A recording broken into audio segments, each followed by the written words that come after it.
Hello, it's Rob here from robcoven.com, and we've just put in this slider. It's absolutely fantastic, it's great, it's lovely, but the only problem is it's not responsive. So I'll go back to the question I put in at the WordPress LinkedIn group, and the first answer I got, and there were at least one other person who concurred with this, was layer slider from CodeCanyon. And this will give you more bells and whistles, however it's $15.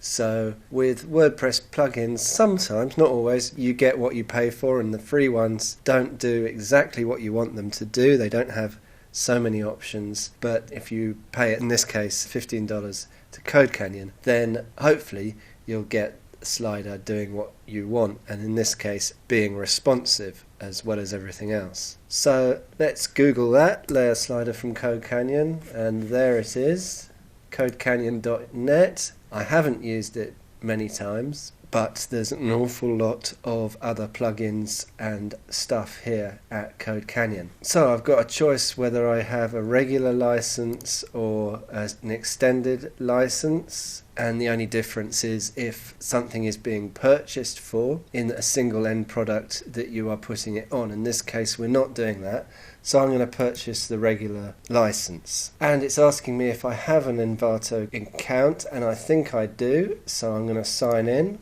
And it looks like I've got to pay $20 as a minimum deposit on Envato. So there it is, I've purchased the Layer Slider Responsive WordPress Slider plugin, so I'll click here to download. And while I'm about it, of course, we don't want this slider anymore, so I'm going to delete the shortcode there, update that. So now if I refresh, that will disappear, and we've just got the heading, the subheading, and the text. Also, I'm going to go into plugins and deactivate Cyclone Slider and delete it as well. Very good plugin, but it's not responsive. So now the zip from CodeCanyon has downloaded.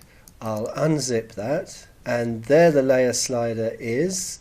And if we look at it, let's have a look at this that says start here. And under installation, and it's that layer slider WP something installable zip that you upload. So in plugins we'll go add new, and here we'll go upload, and then we'll go inside that folder, and there is the file with the similar file name as they said in the instructions. So we'll install that now. And it's plugin installed successfully, so we're now going to activate plugin, and now the layer slider WP plugin is activated. So we'll go on to this bit there, which has now appeared in the left hand menu in the WordPress backend, and it says you haven't created a slider yet. Click add new button to add one, so very much like the other one, and we'll give it a name. We'll call it home page this time. The slider dimensions, we'll give it the same size as we have all of the JPEGs that we uploaded already, and that was 660 by 437, and then obviously we want to keep it responsive. Now the next one down is slideshow, and there's obviously lots of choices you have here. Again, pause on hover and it automatically starts. Number of loops 0, that means it will keep going indefinitely, so I'm not going to change anything there. Appearance, we've got some stars we can add there, so margin bottom, we might want to add something to the bottom so the subheading underneath it doesn't get too close. And again, more options here. So I think I'm going to leave all these as they are, because here there's another tab up here on this same slider which is for slides. So I think this is where we'll enter our images. So I'm going to click up here and choose slide image. We're going to click on that and we'll choose the first one. Of course, if we wanted to link it to a page, we could put the URL there. I can't see where to put the text yet, but let's add the other slides.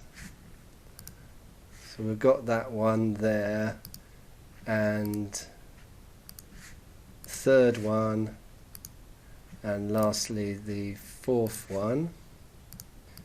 So let's go back to slide 1 and see we've got layers here, and maybe this is where we can put some text. So I'll click add new layer, and here is text. So I'm going to put the content in here, which is the quotes that I've got in my email. And rather luckily we can put HTML in here, so I can go back and make the name of the person who made the quote bold or something like that. At the moment it's paragraph, so it'll be in a sort of normal typeface. So I'm quite happy about that. I'll save changes. I don't know if I have to do that every time, probably not, but I'll just add in the text for the others now.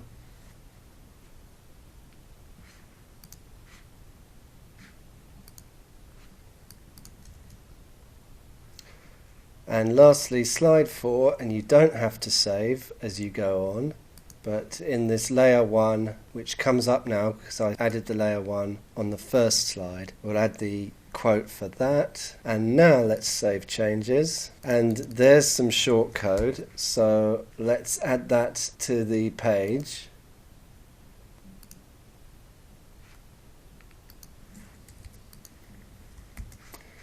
And update, and now refresh, and there we are. We've got a different effect, and the text is coming in grey, so it's okay, but I think we could do some work with it. I'm not sure if I'm happy with the transitions or the text, but more importantly, if we have a look in a different view, you can see it's actually got bigger in that view, and if we'll go down lower, we'll see it's perfectly responsive. Okay, I hope you enjoyed that. There we purchased a slider called the layer slider from CodeCanyon for, let's say, $20, and we have it working up and running in 5 minutes on our site, completely exactly what the client wants, and it's mobile responsive. In the next video I'll tidy it up a bit, but I hope you enjoyed that. It's Rob from robcoven.com.